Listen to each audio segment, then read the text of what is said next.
Good morning, children. Today is International Women's Day. Throughout the world, it is observed as a special day for women. It is dedicated for women. You know, it is said God cannot be everywhere. That's why He made mothers. No?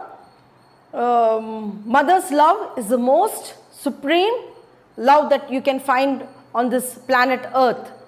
Next to God's love. First wonderful love, is God's love. Second is mother's love. Let me tell you a story, to prove this fact. Once there was a mother and a daughter. They had the mother had lost her husband, so only both of them were there, and the mother worked very hard. She was an uneducated lady. So she had to work very hard to provide good food and then to provide school education, everything. So she worked very hard and she put her in one of the best schools, in a good school there in the locality. And in that school they had conducted an annual day. Once they conducted an annual day like how we all conduct. And the teachers told the students to bring all their parents without fail. So parents must compulsorily participate in the function.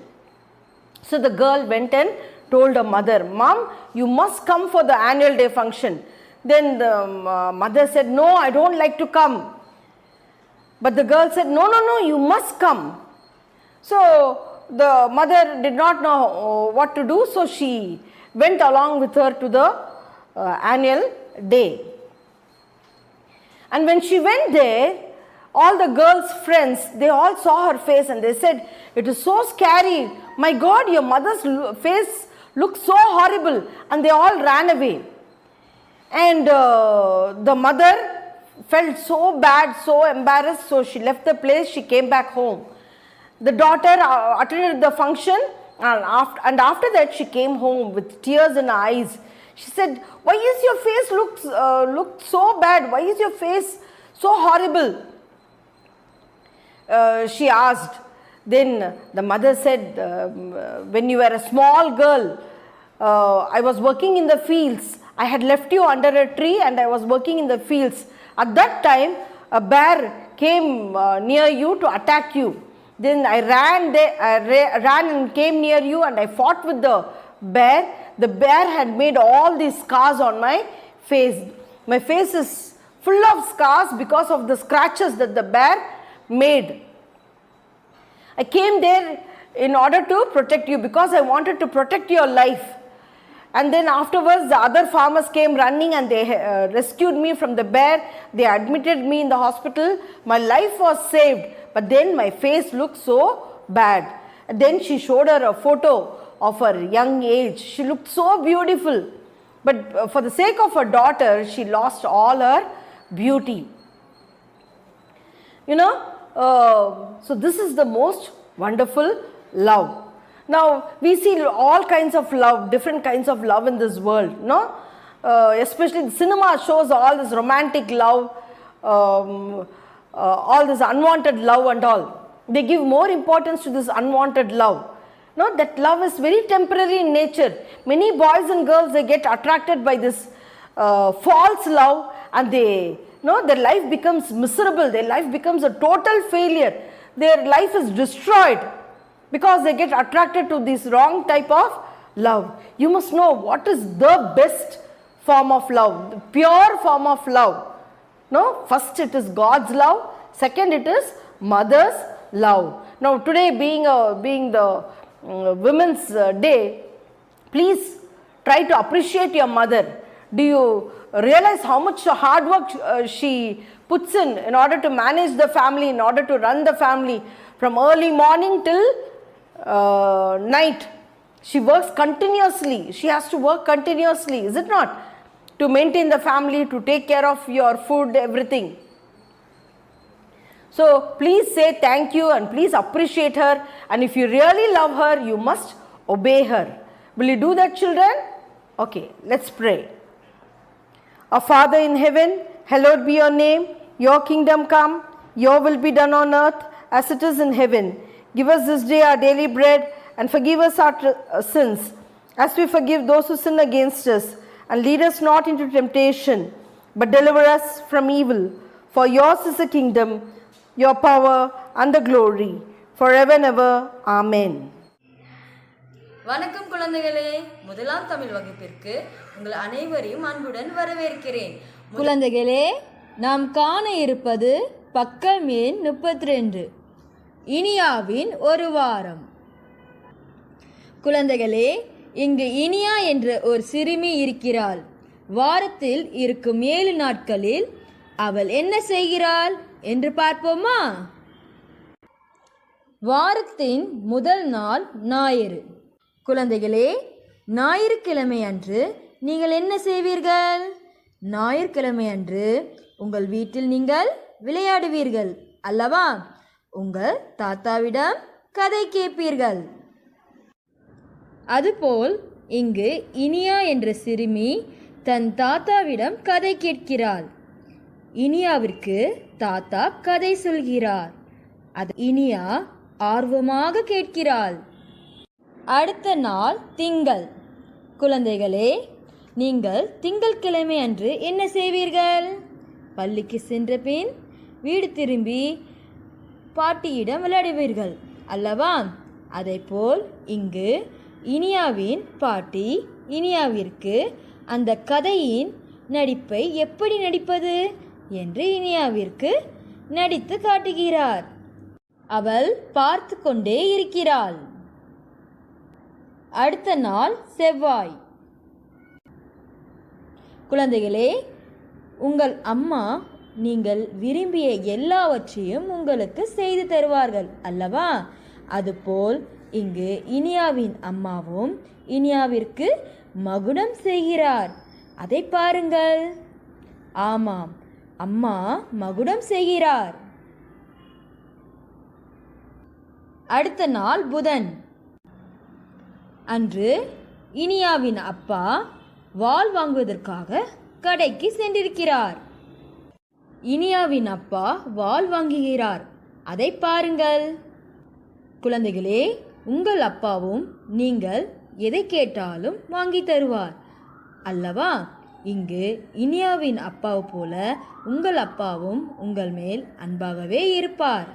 அடுத்த நாள் வியாழன். அன்று இனியாவின் மாமா உடை தைக்கிறார். அதை பாருங்கள். குழந்தைகளே, உங்களுக்கு மாமா இருக்கிறார்களா? ஆமாம், இருக்கிறார்கள். அவர்கள் உங்களை அன்பாக பார்த்து கொள்வார்கள். பின்னர் உங்கள் தேவையெல்லாம் அவர்கள் செய்வார்கள். அடுத்த நாள் வெள்ளி. அன்று இனியாவின் நடனத்தை பார்த்து அவள் தங்கை கைத்தட்டுகிறாள். குழந்தைகளே, உங்கள் தங்கை நீங்கள் செய்கிறதை பார்த்து அவள் ரசிப்பாள். பின்னர் அவள் சந்தோஷமாக இருப்பாள், இனியாவின் தங்கையைப் போல. வாரத்தின் 7வது நாள் சனி. அன்று இனியாவின் அத்தை இனியாவிற்கு ஒப்பனை செய்கிறார். ஒப்பனை என்றால் அழகுபடுத்துகிறார். குழந்தைகளே, இனியாவைப் போல உங்கள் அத்தையும் உங்களை அழகுபடுத்துவார் அல்லவா?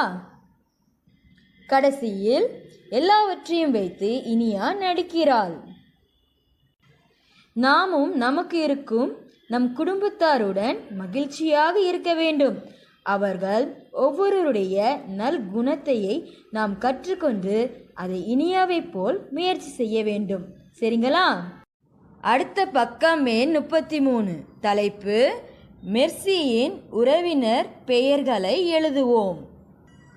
குழந்தைகளே, இங்கு மெர்சியின் குடும்பத்தார் இருக்கிறார்கள்.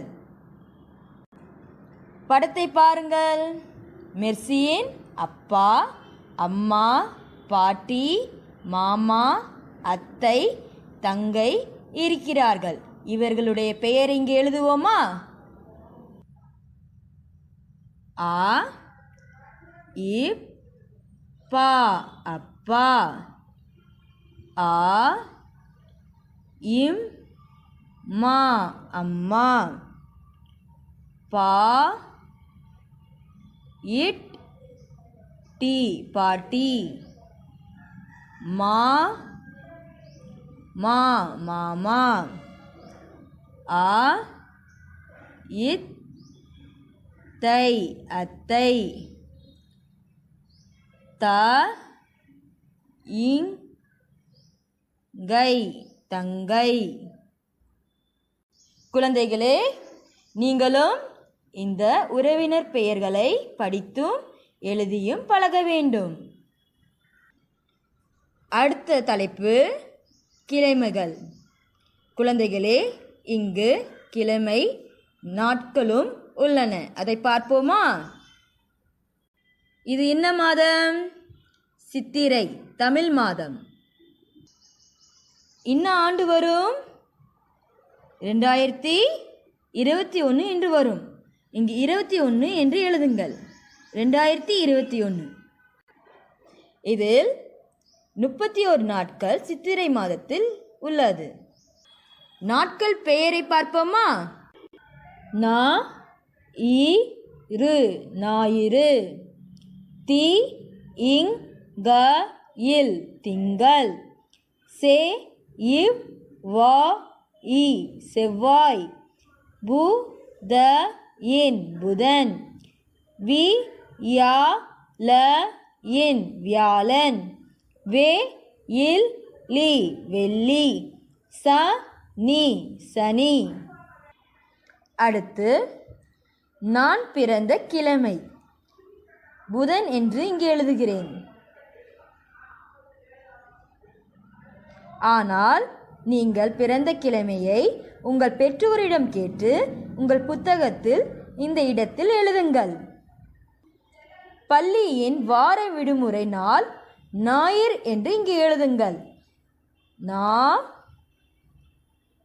இ ரு ஞாயிறு. வாரத்தின் இறுதி நாள் சனி என்று இங்கே எழுதுங்கள். ச நீ சனி. அடுத்த பக்கமே 34. தலைப்பு தோரணம் செய்வோமா? குழந்தைகளே, இங்கு 2 குழந்தைகள் இருக்கிறார்கள். சிறுவன் சொல்லுகிறான், தோரணம் செய்வோமா? அதற்கு சிறுமி சொல்கிறாள், வண்ணத்தால் வாங்கி வருகிறேன். குழந்தைகளே, வண்ணத்தால் பார்த்திருக்கிறீர்களா? இதுதான். அடுத்து அம்மா அந்த சிறுமியை கூப்பிடுகிறாள். சரி பொன்மணி, போர்வையை தாத்தாவிடம் கொடு என்று கூறினார். பின்னர் அதற்கு பின் பொன்மணி அம்மாவிடம் கேட்கிறாள், அம்மா, கடைக்கு போய் வண்ணத்தால் வாங்கி வரட்டுமா என்று கேட்டாள். அதற்கு அம்மா சரி என்றார். பின்னர் தாத்தாவிடம் வந்தாள். தாத்தா, என்ன தேடுகிறீர்கள் என்றாள். அதற்கு தாத்தா, மோதிரம் தொலைந்து விட்டது என்றார். அதை பொன்மணி தேடி, தாத்தா இதோ உங்கள் மோதிரம் என்றாள். பின்னர் தாத்தா, கிடைத்து விட்டதா, நன்றி என்று கூறினார். பின்னர் கடைக்கு சென்று வண்ணத்தால் வாங்க சென்றாள். வண்ணத்தால் கொடுங்கள் ஐயா என்று கேட்டாள். அதற்கு அவர், இதோ தருகிறேன் என்று கூறினார். பின்னர் இருவரும் வண்ணத்தால் வைத்து தோரணம் செய்து விளையாடினர். பின்னர் பொன்மணி கேட்கிறாள், சுவரில் தொங்க விடலாமா என்று தன் தம்பியிடம் கேட்டாள். அதற்கு தம்பி, அழகாக இருக்கும் என்று கூறினார். குழந்தைகளே, வண்ணத்தால் வைத்து நான் தோரணம் செய்திருக்கிறேன். அதை பார்க்கலாமா? குழந்தைகளே, நீங்களும் உங்கள் வீட்டில் வண்ணத்தால் வைத்து தோரணம் செய்து விளையாடுங்கள். சரிங்களா?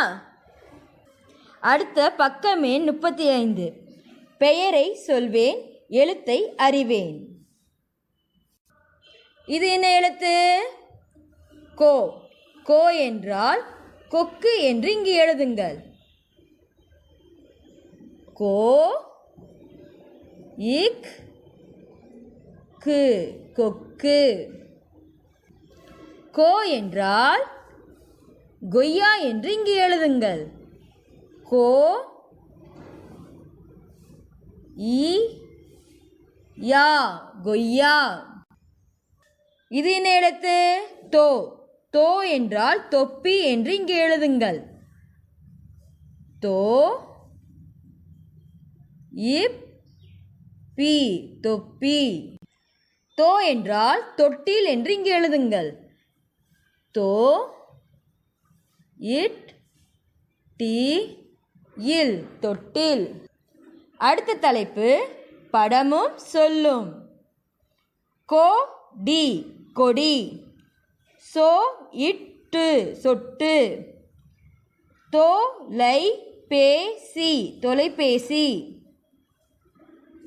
போ ரி பொறி. மோ இட்டு மொட்டு. வா நோ லி வானொலி. அடுத்த தலைப்பு எழுத்தை எடுப்பேன், பெயரை சொல்வேன். கோ கொடி. சோ சொட்டு. தோ தொலைபேசி. போ பொறி. குழந்தைகளே, இப்போது எழுத்துக்களை கற்றுக்கொள்வோமா?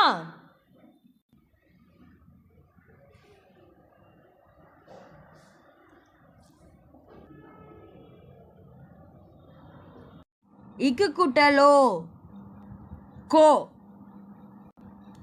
இங்கு கூட்டல் ஓ ngோ. இச் கூட்டல் ஓ சோ. இன் கூட்டல் ஓ நோ. இட் கூட்டல் ஓ டோ. இன் கூட்டல் ஓ நோ. இத் கூட்டல் ஓ தோ. இன் கூட்டல் ஓ நோ. இம் கூட்டல் ஓ மோ. ஐ கூட்டல் ஓ யோ. இர் கூட்டல் ஓ ரோ. இல் கூட்டல் ஓ லோ. இவ் கூட்டல் ஓ ஓ. இல் கூட்டல் ஓ லோ. இல் கூட்டல் ஓ லோ. இர் கூட்டல் ஓ ரோ. இன் கூட்டல் ஓ நோ. குழந்தைகளே, இந்த வகுப்பு உங்களுக்கு சந்தோஷமாக இருக்கும் என்று நினைக்கிறேன். மீண்டும் அடுத்த வகுப்பில் சந்திப்போம். நன்றி.